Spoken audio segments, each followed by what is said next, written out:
Lovely to see you again talking about You this. too. You too. I had such a great hangout with you the other week. It was awesome. It was nice I to think, connect. yeah, and I spoke to Dan last week about it, and I was like, I said as I left that lunch, I was like, I'm going to talk to you about this movie. I know that I will. Oh yeah. So have you seen it yet?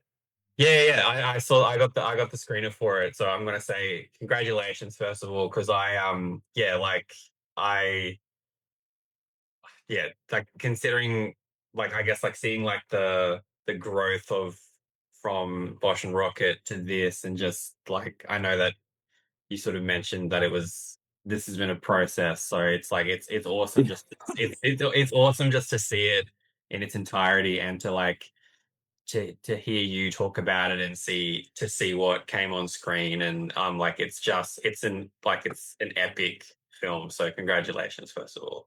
Oh, thank you. I just got goosebumps. Thanks, Peter. Yeah. It's little bits of the journey. It was very challenging. Like the hardest thing I've ever done. I ended up in hospital with vertigo from stress. The film collapsed 3 times. Yeah, it was just so much. And when you reflect on it now, because it's been about 2 months since I've really delivered it, and I don't have anything to do with it other than us chatting about it. I was in like a huge depression when I wrapped. It really was like birthing this was very painful, Mm. but I know, like you said, it's an epic, and people walk out of there shocked and goosebumps, inspired, wanting to chase their dreams. And it's quite a beautiful process seeing, because when we tested it in LA, it tested like 92% for women, 93% for men, which is very, very high for a movie. And I saw it. It's not, as you know, it's not like it doesn't reinvent the wheel, but there's that soul or that heart in it that makes you want to go and chase your dreams. And I Mm. think through all the pain of the years of going through that, for people to be able to have that experience is the reason why I want to be a filmmaker, and it captured that, and I'm very blessed. Some people won't like it, and that's totally fine too. But yeah, it's I think through that pain, because I've been reflecting on it through the pain, and going through that, and just keep pushing through is actually what the movie is about, and it just put us through that in our own way. Well, I would be shocked if no one sees at least the last like what 10, 20 minutes of that and doesn't go like I can do whatever I want, because that ending is incredible. Um, Oh, thank you. because I like like because as you said, like because like fight films are so often about redemption, but like this film, it does have that sort of sense of being more like reckoning. I guess like did you was there a did you set out to make a comeback story, or is it kind of more like confrontation with someone's past?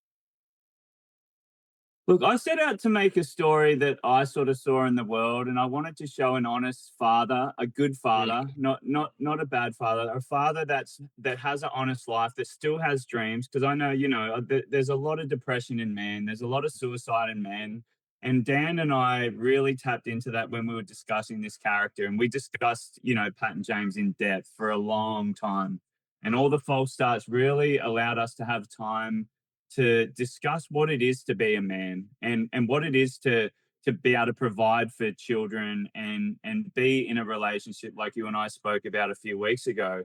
And it's very important that it is that push pull. But as a man, you get these pressures of life of having to provide, going out and providing, and it's very, very stressful.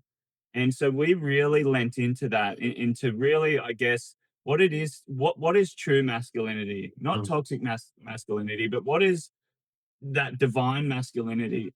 And we really lent into that. And I believe that was one of the driving forces through the whole thing. Patton is a very honest man. Mm. He works his ass off to try and put food on the table. He doesn't give up. And it's that grit and determination that drives the whole film, especially at the end. Like you said, I won't give any spoilers, but especially at the end, that the heart, the underdog heart, always can overcome And as against all odds. That's why we like underdogs. yeah. Well, as you said that you sort of had long conversations with Dan about everything, and like I gave him his props, because I was like, this.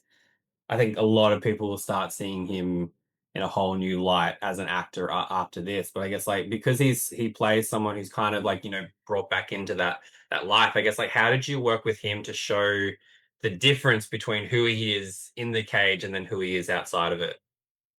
Yeah, well, what's really interesting, I'll just loop back in on that. I was looking through my photos on my phone, and like 3 years ago, Dan and I were in Byron Bay working on the script together, and we had that script for quite 6 months. We were just developing it and trying to figure out how to make it like what we're talking about. And it's really interesting because we were kind of like at a point, I looked at photos of us and we looked like babies. I'm not lying. And I said to Dan, I go, Dan, if we had made the film when we were going then, it would have been a disaster. Mm, And through all this heartbreak, and because it was heartbreaking, like we were 2 weeks away from shooting twice, and I was prepped, ready, and it just goes, the money fell out. And through that pain, it just kept us reinventing. Dan kept training, kept doing MMA training. I just kept visualizing the story. How do we get it better? And looking at it now, like we've grown so much as men, as filmmakers, as an actor, as you said, Dan's just incredible. And I actually don't think Dan and I could have done that together as a partnership in a sense. My lead actor is my soulmate in this journey, mm. and we couldn't have done it if we did it 3 years ago. We just couldn't have. We were too young. And it's just really interesting reflecting on that, and we were just both in that point in our careers that we've worked so hard for like 15 years to get this opportunity. And Dan and I really, we were in it together, and obviously actors and directors are completely different positions, but we were in it through that shoot and just through all the pre-production. We were just like that. And yeah, we just it had to get us to a certain point um in our lives when we were ready, and we wouldn't have been ready through those false starts. So hopefully that answers your question. I kind of danced around, but yeah, I think it needed to happen now. Yeah. Or looking at like I guess like as you said, like the authenticity of it all, I guess like because I feel like every director will leave something of themselves in their films. I guess like where are you in Beast, do you feel? For me, I'm the underdog. I'm a father. I started with nothing, grew up really poor, broken family, alcohol and drugs and all sorts of stuff. And so yeah, a lot of that film is me. I was a fishing trawler. I worked on a fishing trawler. I grew up in a pretty rough area, and I worked very very hard to have a beautiful family and a great marriage. And it's a lot of work, and it's great. And a lot of that film is how I see the world. I love partnerships. I love someone, if you're in a relationship, you shape each other, you stick it out, you support. We have our own issues, like in Beast. You have to figure out how to get through it. It's not always about me, it's not always about my partner. And, I think it's chasing your dream. I'm an underdog. I come from nowhere. I shouldn't even be in the film industry. It's like I left school when I was 14. So, I couldn't even read and write coming out of school, and I had to learn myself through acting classes and just through working hard as an assistant, a writer's assistant. And so the film, if you, because it's the core sort of, I guess the core emotions of these movies. It doesn't matter because like it's in a film. If you and I, experience something and you've got your own trauma through your childhood, it's very similar to mine. It's the same kind of hurt. We're hurt, broken heart, but it's different circumstances, but the same core emotions. And I tried to tap into that how I see the world.